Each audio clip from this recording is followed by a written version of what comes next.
I grew up thinking courtrooms were the one place where the noise of the world had to stop and the truth had to stand on its own feet. But the morning everything changed for Judge Henry Calhoun, it felt more like a street corner than a hall of justice. He wasn't some mythic hero. He was a 60-year-old black federal judge from Birmingham, Alabama, a man with a soft drawl and calluses from years of carrying his own briefcase, not letting clerks do it for him. And that day, standing under the fluorescent hum of the 5th District Courthouse in Atlanta, he was already bleeding before the cameras even warmed up. It started like this: a white cop named Logan Trent leaned against the witness rail, smirking as Henry read out the charges of a fatal shooting.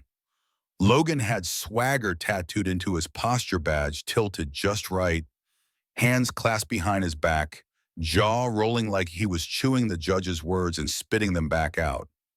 People in the gallery shifted in their seats. Everyone knew Logan, nobody liked him, but his uniform had always been a kind of magic cloak. Then Henry said his name out loud, clear, deliberate no, hiding behind case numbers, and you could see Logan's face flicker like a bulb about to blow. A hiss under his breath, another power-drunk monkey, and then the kick.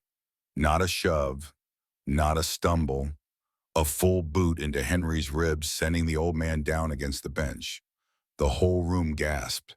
For half a heartbeat, it looked like every bad headline rolled into one moment.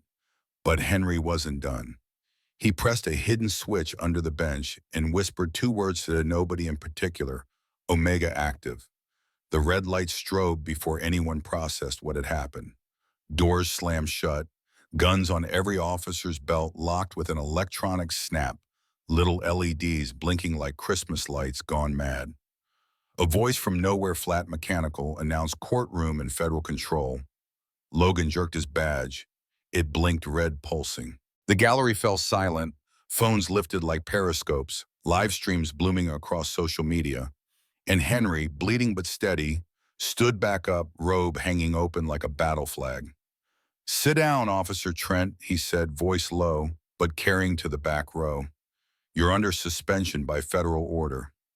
No gavel slam, no theatrics. Just a man who'd been underestimated, one time too many. Federal agents moved in without ceremony. In seconds, Logan was face down on the marble floor, wrist cuffed, badge disabled. People cheered under their breath, not loud enough to echo, but loud enough to feel. That was the hook. But it was only the beginning. Behind Henry's steady tone, years of files were loading onto the courtroom's giant display. Every complaint, every cover-up, every sealed record tied to Logan, spilling out line after line, like someone unrolling a scroll of ghosts. You could hear people whispering names, recognizing faces.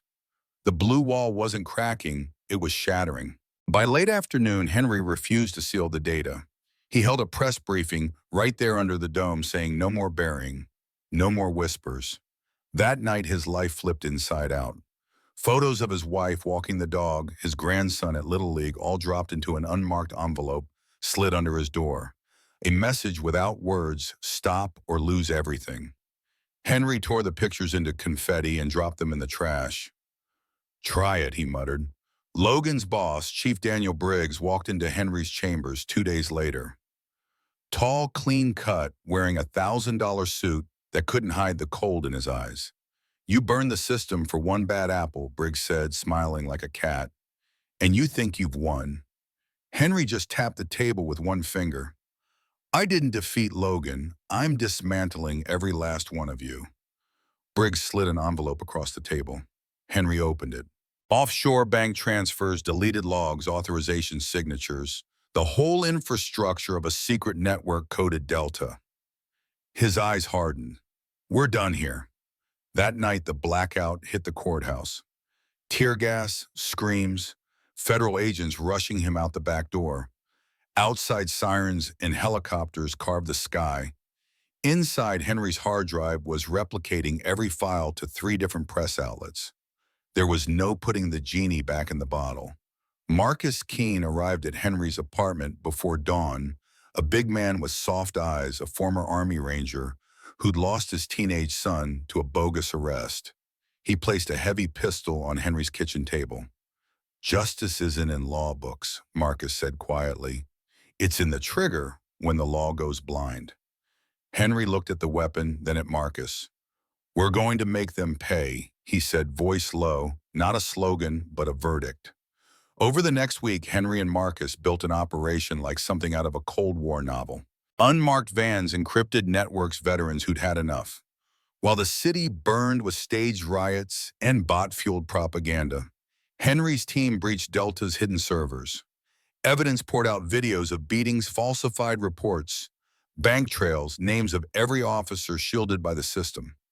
They erased backups, crippled financial pipelines, and streamed the whole mess to federal networks live. Logan, sitting in his high-security cell, saw it happen on a tiny monitor, his name flashing red, every file unsealed. He screamed and lunged at the screen, but nobody came. He had become a ghost of his own legend. Then the bombshell: Logan escaped. No one knew how, but Henry knew exactly where he'd go. He leaked the bait in an abandoned warehouse at the edge of the city, once a military depot. That night, the showdown came.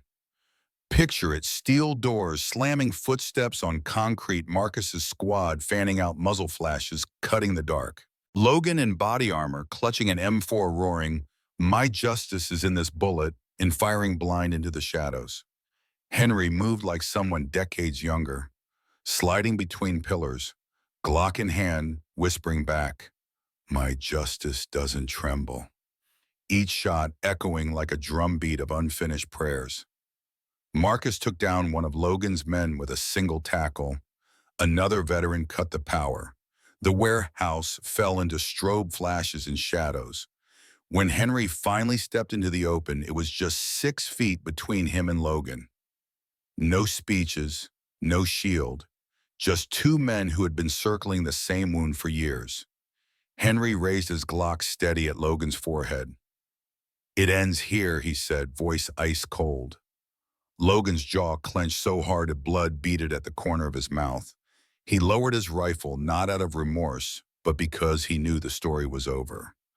Marcus moved in with reinforced restraints, locking his wrists behind his back. Logan hissed, "You've opened the gates of hell." Henry leaned close enough for him to hear the reply. "Hell has room for men like you." They dragged Logan out as the first light bled through the warehouse windows. But Henry's eyes were already past him, fixed on the horizon. Because the files Logan had hidden showed something bigger. A lattice of named cities, budgets, cover stories reaching straight into Washington. Delta wasn't a man, it was the system.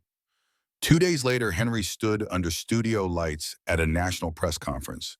No notes, no rehearsed lines. "Truth doesn't fear the light," he said. "I don't carry banners. I only reveal what you were told to forget." People who'd never heard of him started calling, writing, showing up outside courthouses holding signs. But for every cheer, there was a threat. Bot armies, smear campaigns, an execution order sent to his encrypted inbox: "You're marked." That night, an armed team broke into Henry's apartment. They didn't expect Marcus and the veterans waiting inside.